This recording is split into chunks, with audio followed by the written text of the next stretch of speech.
Okay, great. Just a few more questions. MRA, have you seen, can you share any changes in trends from the change to the wet foot, dry foot policy as far as Cubans trying to head north? Yes, ma'am. As I said, last year was a record year in terms of growth of Cuban immigration, illegal immigration since '94, the biggest year we'd had.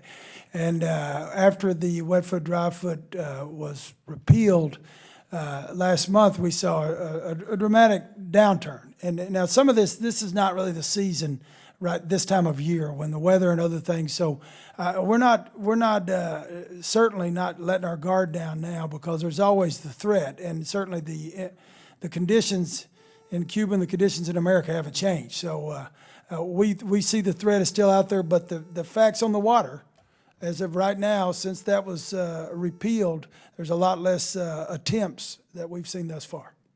Great, thanks. Can any of you comment on, we've had a number of states in the country that are now legalizing marijuana, and whether that's impacting the business model of the cartels, them changing from marijuana to other drugs, or human trafficking related to the supply and demand issue?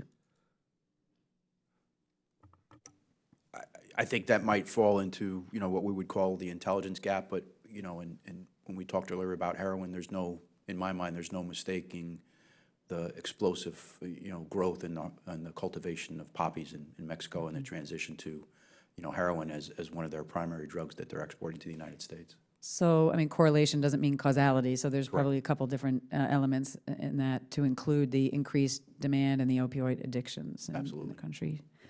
And I do want to talk about that. Despite all the amazing efforts that you gentlemen represented today, and all the individuals that are doing the job every single day in order to defeat these networks and intercept the activity, we still have a drug epidemic going on in our country, and the price of drugs is still, unfortunately, affordable for people to be ruining their lives. So that has not changed. The hard drugs coming through the ports of entry primarily, most of you have testified to.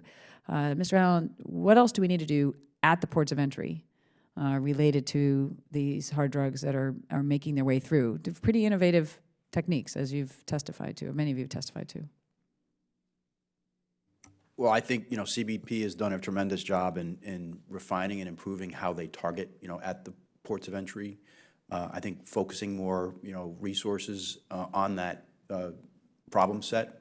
The reality is that CBPOs who are on the border have a very, very short time to make a decision about whether they should admit somebody or refer a vehicle or a person to secondary for further inspection. So I think, giving them the resources and the capabilities to target as effectively as they can, both in the, kind of the personally owned vehicle and pedestrian environment, and then in commercial cargo, is key to that. And that's certainly an interagency problem. We can, ICE and HSI contribute, information that helps refine targeting, but, giving them as much good information to use to target is where we want to go. Is there additional technologies that are needed, or technologies that have been proven that are not deployed to each of the ports of entry? I defer to Chief Beeson on that. And I will have to take that back for the record. I'll have to ask my field ops counterpart. Great, thanks. And I'll say I agree with many of the comments made by my colleagues here today that we've got to make sure that the legitimate economic activity that comes north and south continues to be able to flow while we're intercepting the illegitimate activity and the drugs and the human smuggling and what's been talked about today. That happens both between the ports of entry and at the ports of entry. And if we're talking about border security, we've got to look at that in its completeness: the maritime domain, the air domain, the land domain, but then at the ports of entry. And so we've seen in my community, the Douglas Port of Entry, just as an example, is one that is old, is not capable for addressing the commerce, but also it's a security issue, right? Because they need upgrades to be able to address the illegitimate activity that's coming through the ports of entry. My hope would be, we had a hearing on this last time, but upgrades to the ports of entry have been somehow, they're involved in other federal buildings and priorities related to GSA. I think we need to look at this more holistically as a security issue. When we're talking about infrastructure in this Congress and with the administration, I think we need to be focused at our ports of entry, both for economic drivers and for security drivers, and I don't think that should be lost. So it's more of a statement. I don't know if anybody has a comment on that, but I think somehow we talk, often just talk about between the ports of entry, but the security at the ports of entry is just as critical.